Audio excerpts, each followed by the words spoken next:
আজকে আপনাদের বিসিএস বিগত সালের ইংরাজি পরীক্ষাগুলোতে বিসিএস পরীক্ষায় কোন কোন টপিকের উপর কতগুলো কোয়েশ্চেন আসছে এগুলো একটু দেখানোর চেষ্টা করব। প্রতিটা টপিকের পাশে এই নাম্বার দেওয়া আছে, খেয়াল করে দেখবেন। মানে এটা মানে বোঝায় যে ওই টপিক থেকে বিগত সালগুলো টোটাল কয়টা কোয়েশ্চেন হয়েছে 10 থেকে 46 পর্যন্ত। আমি জাস্ট আপনাদের এক নজরে দেখাই যাব, আর টপিকের পাশে নাম্বার দেওয়া আছে, আপনি একটু দেখে নেবেন আর নিজে থেকে বুঝে নেবেন যে কোন টপিকটা বেশি কোয়েশ্চেন আসছে আর কোন টপিকের উপর বেশি জোর দিতে হবে।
ওয়ান ওয়ার্ড সাবস্টিটিউশন, এখানে 28টা, আবার এখানে 19টা।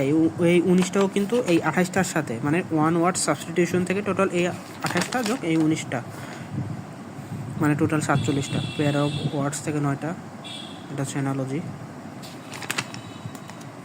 এটা হচ্ছে লিটারেসি, এই লিটারেসি টার্ম থেকে হচ্ছে লিটারেসি ইংলিশ লিটারেচারের অংশ শুরু।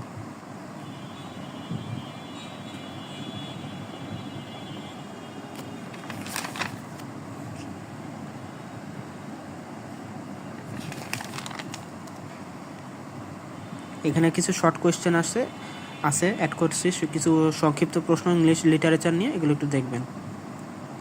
এটা হচ্ছে মেইন কাম্প, অ্যাডব ফিল্টারের লেখা বই।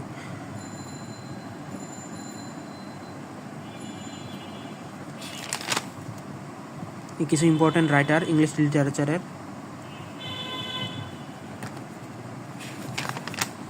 এটা সব থেকে বেশি জোর দিবেন কোটেশন, ইংলিশ লিটারেচারের একটা সেকশন আছে কোটেশন, ঠিক আছে? ওই সেকশন থেকে 10 থেকে 46 পর্যন্ত টোটাল 28টা প্রশ্ন আসছে। এটা একটু জোর দিয়ে খুব মনোযোগ সহকারে পড়বেন।